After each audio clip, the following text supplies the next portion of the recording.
Hello and welcome into another edition of the PHNX Mercury podcast here on PHNX. I am Espo, he is Hayden, and today we are joined by a Hall of Famer. The first time in the studio that anybody has had a Hall of Famer. She is one of my favorite people on earth. I'm going to give you a huge introduction here. It's Ann Meyers Drysdale. Annie, how are you? I'm wonderful. I'm great. I missed one of you.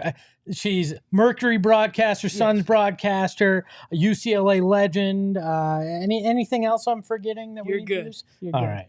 Obviously, a busy week for the team. The dismissal of head coach Vanessa Nygaard. Annie, you've been around the game for a long time. You've sat in the front office. You've been a broadcaster. How difficult is it mid-season to ever see a coach have to be let go? It's really hard. And, any profession in sports, we know that the coach is usually the one that is going to go. And 2-10, it was just, it was very difficult for Vanessa Nygaard. I think she did an unbelievable job last year. We made the playoffs. Brittney Griner, not there. Diana Taurasi was injured along with Cunningham. And then Skylar Diggins-Smith missed the end. She was instrumental as far as us getting to the playoffs. She was first team and an all-star last year. Brittney's an all-star this year. Vanessa Nygaard really kind of had to step on, a lot of different stones to really kind of make things happen. It was a difficult situation. And then coming in this year, a lot of high expectations for Brittney. And honestly, I'm just in awe of her having play this season because of what she went through being over in Russia and being in a cage for 10 months. She's a remarkable young woman. And then Diana Taurasi, no one works as hard as her. I mean, she comes out every practice, first one there, last one gone. Her leadership is just incredible. Picked up some good veterans, but Vanessa has had to deal with a lot of injuries this year too. And with that, the team has really struggled to have chemistry and come together. And we still have injuries. And it's unfortunate that Vanessa was let go, but Nikki Blue now stepping in, who is an interim coach and was brought in last year. And she's got 15 years experience as far as coaching. She played in the WNBA, is an All-American from UCLA. And So she's your favorite four-time now, right? All-Pac-10. And she was a heck of a player. As a matter of fact, she and Lindsay Whalen, I'll never forget her senior year, and Lindsay Whalen's senior year, the Elite Eight. And they went back and forth. It was an incredible game. I think both had 30-something points, and Minnesota ended up beating UCLA to go to the Final Four. But Nikki is a competitor, and the fact that she's been in the Valley for the last almost 6 years is huge, that she's ingrained in the community. How important is it? I know obviously not everybody who coaches plays in the W, but how important is it in your perspective to have that experience as a player and then stepping into the coaching role? It doesn't matter. I think what's nice about the WNBA, we're in our 27th year, and the fact that we are having more women that played in the league that are coaches. Noe Quinn, Cheryl Reeve didn't play, but Cheryl Reeve is so successful.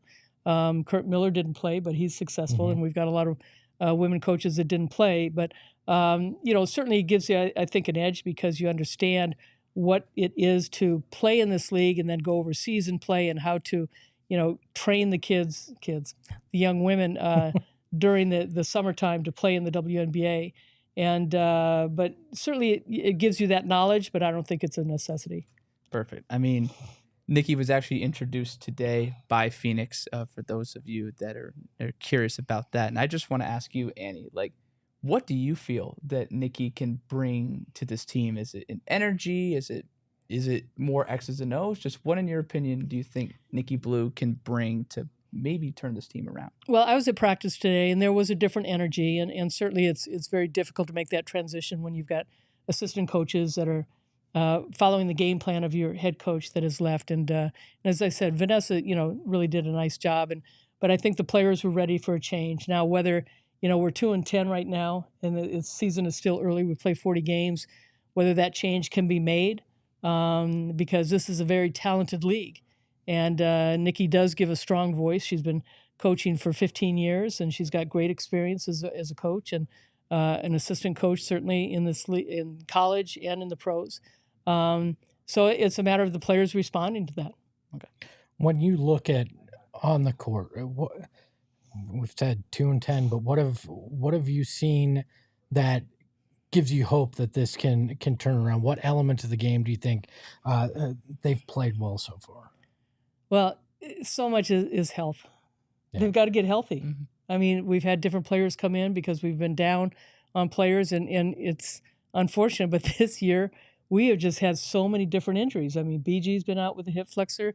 Diana's been out with the hamstrings. Cunningham's been out with the knee in the back, and she's got elbow issues. And you've got Mo Jefferson has missed some games with an ankle. Meg Gustafson had plantar fasciitis. And so it's to try and find some chemistry is really, really difficult because of who's going to play and how many minutes they're going to play. And so I admire our team, the Phoenix Mercury, because these are women that are so competitive and they're trying their hardest, but you've got to develop that chemistry, and it's been difficult. I do want to ask you, like, I know you said it's difficult to form that chemistry when players are in and out of the lineup, but in your opinion, I mean, as a former player, just how would these players be able and be ready to step into an expanded role, if their name is called? Well, they're pros. I mean, they've been playing a long time, and even the young ones. And I have to understand from the veterans that they are playing above them and teaching the game, that you come in as a pro, and unfortunately, if you have a game and you lose, and no matter whether it's by 1 point or 20 points, you've lost. And so you move on to the next game. And it really is a mindset that a professional athlete has, not just in the WNBA, but also in any sport. Gotcha. You've been around the game. You've played. I'm still learning about the game. I honestly Aren't we am. all? I am. You played for Team USA. You've played at a major program in UCLA. When you see what Brittney Griner has gone through and finding what seems like a safe place again in basketball, is there anything you can equate it to in what you've experienced? Just that sense of the court is kind of home. I honestly am in awe of this young woman and her wife Sherelle, and really how they work together in the Phoenix Mercury organization to bring her back, and in the White House and so forth. But being arrested and being in prison, and I have no idea what she went through. Yeah. But to think that she was going to come back and play, I mean, I was honestly stunned, pleasantly surprised, but also how the fact that she's on the All-Star team shows you how well she has played this first half. And in saying that, I mean, she's not in the best of shape that she was 2 years ago when she ended and we lost to Chicago in the finals, and she was amazing and was just really reaching the peak of her game. Yeah. And then to have that happen. So for her to come back and to work as hard as she has, not just physically, but emotionally and mentally, I mean, she really is a remarkable young woman, and helping so many others with, so many people that are being incarcerated in other countries, and has really made that a priority as far as her and Sherelle and how they're helping others. I do want to ask you, just where were you the moment that you got the notification or the call or the text that BG was coming home? Don't remember. Okay. I don't remember. I just I found out that administration and Diana were flying to Texas, but the fact that when she was coming home from the Soviet Union, Russia, I should say, I'm old school Soviet Union, I was just so elated, and I think I was in California. I might have been on the road with the Suns broadcasting. I'm not sure. But I'm not good at remembering where I was when something happened. Don't worry, we won't quiz you on any other historical please events. Don't worry. A 3-game homestand coming up for this team. What do you think has to be the main focus to get things back on track? Obviously, health is a big part of it, but you can't change that. So with the players out there that you have, What has to be the focus to get it back? Well, we've struggled with turnovers this year, and taking care of the basketball. We had 21 turnovers against Seattle, which is a season high, and we've got to rebound. We've got to rebound, and if we can rebound, and well, you got to make shots. You can make shots, that'll help. That helps, yeah. But I think rebounding, we can get our transition game going. But rebounding is really a key because, even on the offensive end, we've struggled. And with that, because we're not rebounding, we're not getting back on transition defense. Yeah. But I think certainly the turnovers and taking better care of the ball and, crisper passes. Mm-hmm. One of the highlights I saw on Wednesday's game was Meg. I mean, she was going toe-to-toe with A'ja Wilson and, holding her own. 10 rebounds, had her first double-double this season. I know she's out for tomorrow's game, unfortunately, but where do you see her just this season and what kind of a role she can have going forward? Well, I think she's been a great teammate and certainly a player that we have needed on the court. And remember, she was Player of the Year, College Player of the Year at Iowa. And for 2 years, she led the nation in scoring and double-doubles. So, and shot, almost 69% from the floor and so forth. So, she's very skilled. And I think she's worked really hard. She's gone to Poland and Greece and, gone overseas. But I just think her energy, she brings such a positive outlook. And whether she's playing 3 minutes or 13 minutes or 23 minutes, she's out there and she gives it her all. And I think being left-handed, she's got great footwork. Understands where she is on the floor with the basketball and uses the board really well. But and she has a knack for rebounding. And so I think she's been a key player for us, staying healthy. Yeah. You're part of the broadcast, and a big change this year was the broadcast moving to Arizona Family Sports. How important do you feel it is for the game to have more access here in the state for young girls and fans throughout to be able to watch it anywhere with over the air? I give a lot of credit to our new owner, Mat Ishbia, and the organization coming in and really making a lot of changes. And he has not talked about this organization without it being the Phoenix Mercury and the Phoenix Suns. It's always the two teams. And the fact that he wants both teams to be successful, he wants to have the all-star game here for both the WNBA and the NBA. And the fact that he is able to make a quick decision like the Kevin Durant trade, but also to make a decision to go with Arizona Family and to have more eyes on the teams. And it just shows you his influence and really his passion for this organization and for it to grow.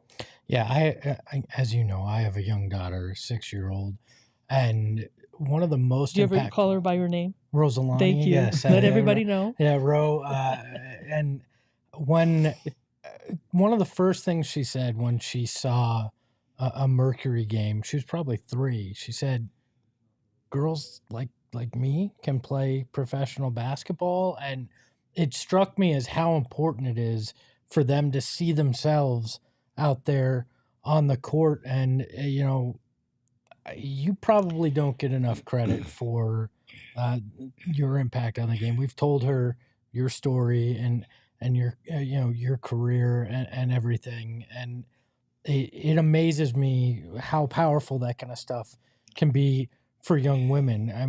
I know you wrote the book, but how important is it for young girls to hear stories like yours and see themselves out there on the court? Well, that's why having an Arizona Family is so important. It's still a little frustrating for me.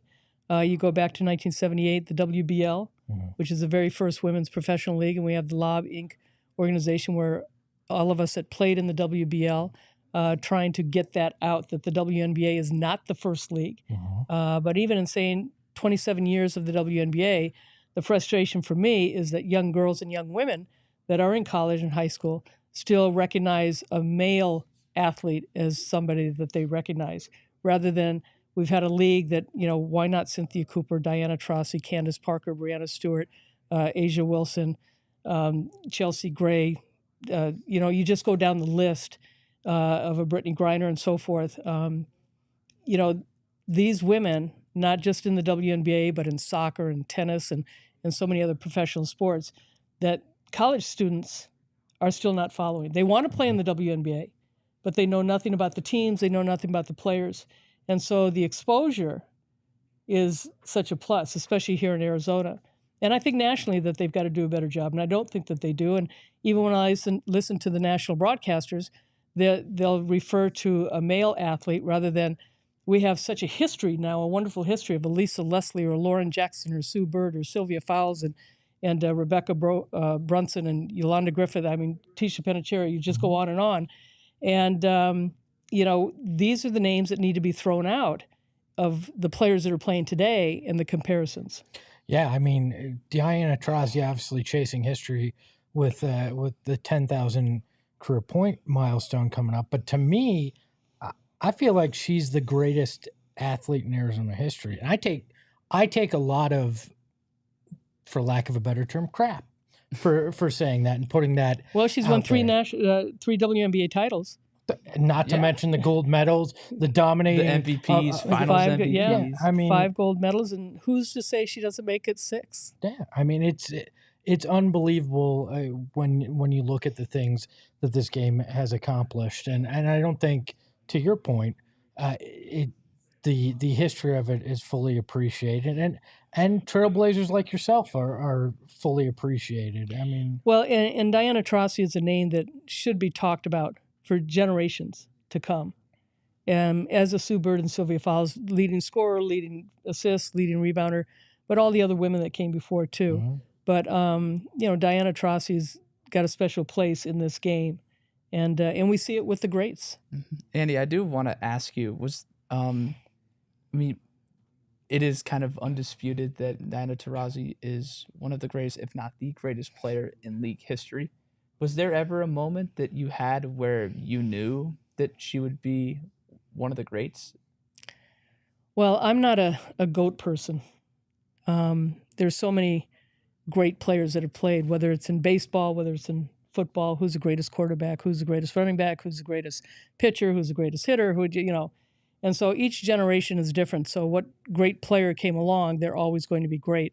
There's always going to be somebody, we talk about Michael Jordan. Well, then Kobe came along, LeBron came along. There's going to be somebody else. As centers, you had Bill Russell and Wilt Chamberlain and Kareem and Shaq, and, somebody will come along. The same thing in our game, in the women's professional WNBA game. And, can and will anybody touch 10,000 points? I mean, first of all, Diana's going to get there. And but it's just remarkable to know that somebody who's played that long and has had a lot of injuries and even missed a year, and to be able to score like she has scored, and not just a three-point shot. I mean, she gets herself to the free throw line. She gets, the mid-range jumper. She gets to the basket, and people don't talk enough about her defense and rebounding. She's just so smart. So as far as, the greats and so forth, I'm coming back from, go back to the 50s. So I know women that played in the 50s and 60s that were unbelievable players. And because they didn't get the notoriety or the recognition or the opportunity to continue playing at this level, it doesn't take away how good they were. I got you. You talked about, DT's name being brought up for generations and generations. I mean, we're seeing some players like Caitlin Clark, Angel Reese, Cameron Brink from Stanford, names that a lot of people are really, even Paige Beckers of UConn, people are really looking like, wow, like these players are legit. Just how important would you say it is to get the name out there, not only of these players, but just of this up-and-coming generation of women's hoopers? Well, I used to broadcast a lot of the Connecticut games that had Swin Cash and Sue Bird and a lot of those players in championship games, and Rebecca Lobo, and the Tennessees with Tamika Catchings and Shamiko Holzclaw and Candace Parker and so forth. But the UCLAs and SC, I mean, Cheryl Miller when she was at SC, and Pam and Paula McGee, and Natalie Williams, who's the GM now at Las Vegas, is played at UCLA, and Nikki Fargas, who is Nikki Caldwell at Tennessee, and so forth. So, Becky Hammond, I saw her at Colorado State. So a lot of it is, again, the notoriety, how much TV exposure. So certain pockets in this country are broadcasting those games. And as much as ESPN puts them on is great, but you get to SportsCenter and then you show maybe one highlight and that's it. They're not talked about like the men are talked about. And so that's something that we still have to get over, whether it's on our local radios, whether it's our local print media. So yes, these are names, but all those college players like a Teresa Weatherspoon from Louisiana Tech or Kim Mulkey and Cynthia Cooper, they all went overseas and played, Jennifer Gillum. And so as big as they were in college, people forgot about them. They went overseas and played for 10 years. And then they came back, fortunately, to play in the WNBA. And then people heard about them. Cheryl Swoops and Lisa Leslie on the 96 team, which really helped a lot. But again, where's that continued promotion of all these players that have played? And so as exciting as these young players are, and plus, college is so different too with the NIL and the transfer rule. That changes things a lot too. So do they come into the WNBA or do they stay in college? Yeah. And is college going to continue to promote them? Now, if they come into the WNBA, are they going to have that kind of exposure that they do in college? I don't know. Like, bring it back to the Mercury. One of the young up-and-coming stars is obviously Sophie Cunningham. What have you seen in her game as it started to evolve and as she takes more of a leadership role with this group? Well, the one thing that always impresses you about Sophie is spicy Sophie, but is that energy, is that intensity that she brings. Mm-hmm. And I think, though, as she is matured, she still has that, that fight in her. Yeah. But I think it's a little bit more controllable. Mm-hmm. And as she goes on, I think it's been a very difficult year, though, because of the injuries and everybody else. And she's had to play different roles, and she's had injuries. Yeah. And so she's trying to fight those. Certainly, you got BG and Diana and then Sophie. And so that's your other player that's supposed to be stepping up and so mm-hmm. forth. But so much has been asked of her and demanded of what she's doing, and her role has kind of changed because of the other injuries. And but she doesn't back down. She doesn't back down from that, that role to take leadership and to be a part of this team, to really step up as a leader. And she had that at Missouri. Yeah. And there's no question that a lot of these players, they were captains and leaders on their college teams, and then trying to transfer in. But when she came in as a rookie, she was just this young pup that was really, wanted to learn, was playing with Diana, and who was her favorite player, and so all that is very intimidating too for a lot of rookies that come in mm-hmm. their first year, just trying to make a team, and then they're playing with these people that they've heard of all their lives. And so Sophie's just, Sophie is cool. Has she taught you any of the TikTok dances yet? No, me? No. No, she's an entity all in herself. Has she asked you for any broadcasting advice?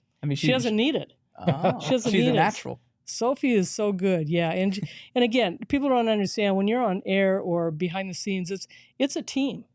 Your producer, your director, camera people, graphics, and so forth, and the people that are on air, you have to have that continuity. And Sophie definitely has it with Tom Leander and Tom Chambers, and she's just so easy. She's just a natural, and the fact that she has the opportunity to be able to be on the practice court when the Suns are out there, mm-hmm.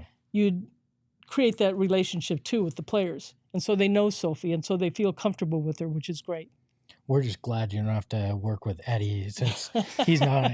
He does a show here. EJ's we love to give great. EJ a Eddie's hard time. Great. We love to give him a hard time. How much time do you give him? He actually has an hour-long show, which usually isn't enough. We feel like you go 4, but we don't have the time, man. That's right. So, before we let you go, I know you got a busy schedule. I'm all yours. We've talked about it before. We've known each other for years, but can you tell the audience a little bit about your experience with the Indiana Pacers and having signed that contract? I know you get asked this a million times, but I think some of the younger viewers may not be fully aware of that experience. Google it. No. Well, there's so much that is packed into really that happening. Mm. I went to UCLA on a scholarship. I was the first woman to get a full athletic scholarship there. My brother David was already at UCLA on scholarship and playing for Coach John Wooden. Won 2 national titles. My senior year, I won a national title. My sophomore year at UCLA in 1976 was the very first year they had women's basketball in the Olympics. I was on that team, and we won silver. It was completely different than it is today. So, during my course at UCLA, received a lot of recognition in Los Angeles and so forth. I was the #1 pick of the WBL, of the Women's Pro League, and I wanted to go, but I also wanted to go to the Olympics again in 1980, and so you had to stay amateur. So I couldn't play basketball anymore. I had been on the volleyball team for 2 years, but I was running track at UCLA my freshman year. We won the national title, and I was on the track team at UCLA. So I was kind of like getting in shape, and it killed me not to go to the WBL. But I was getting in shape for the 1980 Olympics, and I was the captain of our World Championship team and the World University and so forth, going to all these different events for USA Basketball. And my brother David was the #2 pick in the draft in 1975 with the Lakers, and he was in the trade that went to Milwaukee and brought Kareem to LA with 3 other guys, Brian Winters, Elmore Smith, and Junior Bridgman, my brother David. And so I knew a lot of people in the NBA. Being at UCLA, Coach Wooden, Billy Moore, who was my Olympic coach, and now was going to be my senior year coach at UCLA. So, I mean, it's really a small world of basketball that you know each other. And so the Indiana Pacers were having a new owner. And I had received a lot of recognition my senior year at UCLA and won several awards and so forth. And so it was the first year of the three-point shot. It was also the year that Larry Bird and Magic Johnson were coming in. But the new owner, Sam Nassi, was saying, hey, let's do this. And was it a PR situation? I never looked at it that way. And I looked at it as an opportunity of a lifetime. Yeah. And so it was very difficult to decide not to go on the Olympic team in 1980 and walk away from that. I walked away before our president, Jimmy Carter, decided that we were going to boycott. And so that really broke my heart for our team and all the other amateur athletes. But once I made that decision, Johnny Davis was on that team, who was on our Pan Am team in '75. And I knew several of the guys on the tryout team, John Kuster and so forth. So, and it was different. I was signed as a free agent. I was not drafted. I was signed as a free agent, and it was a free agent rookie camp, not like it is today. And plus the draft, I think, had 12 rounds or something like that. Now it's only, there were a lot of rounds back then. So it was a free agent rookie camp. Bob Leonard, Slick Leonard, was the coach. He was not happy with what the owner was doing, and came out to California, tried to talk me out of it several times. It was very difficult for him to accept what this was all about. But I went back 5 years in my life when I was a senior in high school. And between my junior and senior in high school, I was playing on the boys basketball team during summer league. And I was going to play during the school year. And I had, when you're in high school, emotions are different. You're going through a lot of changes and so forth. And so I had a lot of people talk me out of it. And I looked back at that and said, I'm not going to let people talk me out of this. Yeah. And so I tell people, don't look back and say, I woulda, shoulda, coulda. And I did, even though it didn't work out the way I wanted it to. It opened up so many more doors. And competing in the Women's Superstars for 4 years, winning it 3 times, meeting my future husband, Don Drysdale, opening up the doors for broadcasting, and just so many wonderful opportunities. There's the famous photo of you holding up the jersey. Right. Do you still have the jersey? I do, and it was a press conference. I didn't know what a press conference was, and I was so intimidated and so scared. And but I was, growing up in LA and being at UCLA and with my brother, we were kind of beloved as a brother-sister act, and it was a great human interest story. So a lot was written about David and I, and so then when this happened, the media just turned on me, and I didn't understand or know how to deal with that. And it was very difficult. And thank goodness I didn't grow up in social media. Yeah. It was, I would not have survived. It's one thing looking up that story. It's another to have you here and explain it. So thank you. Thanks, Hayden. What? One last one. Are you sure? Hayden, yeah, I'm sure. And if you have, one, come on. but what's your favorite moment in your storied career? You look at it. What stands out to you that you're like that's the thing I'm most proud of?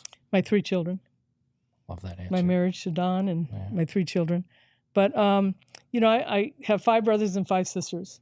So I grew up in a family of 11 kids, and people say, oh, you won this and you're in this, award and so forth. And it's like, when you come home with winning a championship, or, well, you've got 2 or 3 other siblings in the house that have also won and competed. So it's kind of hard to get a big head in a big family. You're just like, everybody's equal. Everybody's equal. And so, I think really for me, certainly the Olympics stand out because it was certainly a dream of mine to be an Olympian. And, winning the national title at UCLA, because UCLA has been so important in shaping who I am.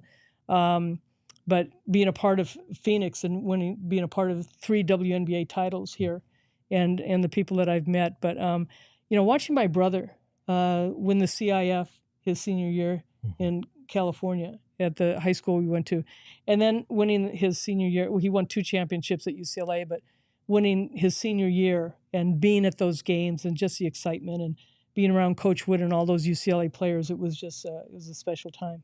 I love it. I do want to turn back real quick to DT, and I mean she's.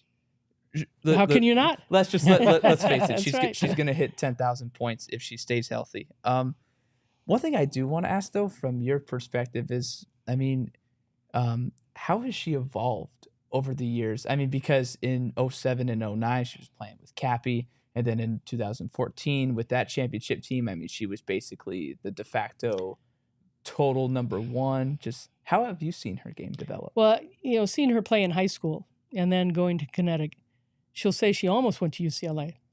But, playing for Gino was the right decision for her. And he demanded so much out of all his players. But when he had great players coming in, he breaks them down. And he makes them humble. He did that to Breanna Stewart. He's done it to Sue Bird and Swin Cash and everybody else. And Diana had a high profile coming in.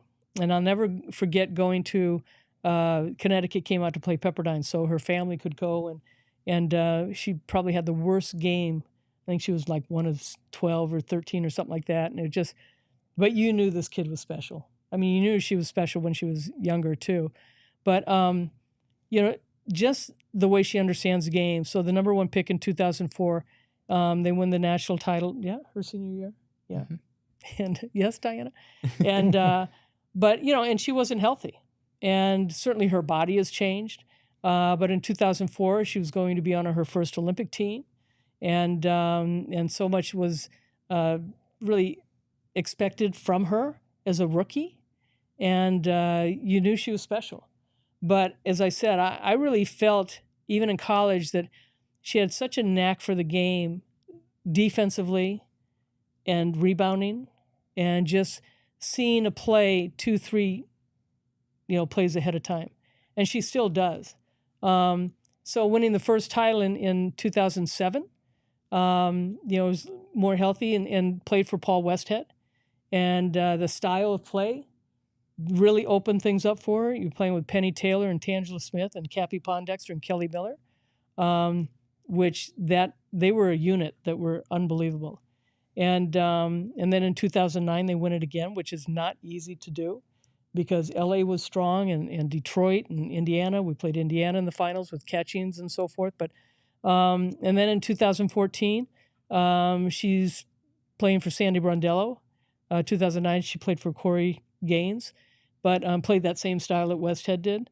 And then now 2014, you're playing for Sandy Brondello, and now you've got Brittney Griner, DeWanna Bonner, Penny Taylor still, and now Dee is playing the point guard. And I think she's number 4 right now in all-time assists. So as good a point guard as she is, she's better off the ball. But here you've got a player that you want her to score, but yet she's so unselfish. She's always setting other players up. And I think that's the big thing is, one, her body has changed and how she eats and so forth. She's very content with her personal life. She and Penny and their 2 children. And, and that changes you too. But her competitiveness and her intensity, when she comes out to play, she has high expectations, not only of herself, but everybody else. And so there's a frustration when you're that good a player and you play at such a high level. You want your teammates to play at that level too. And sometimes it's hard because they're not as skilled. Want to recognize Rach in the chat, a $5 super chat, says, "What a great interview. We're so lucky to get to hear these stories. Thank you for the time and work you put in to provide such special content." So I think that's a great place to stop. Annie, thank you so much Thanks, Espo. for your you. time Appreciate it. Thanks, today. Real honor to have you here. He is Hayden. This is our special guest. Go Ann Meyers Mercury. Drysdale. I'm Espo. We'll talk to you next week here on the PHNX Mercury podcast.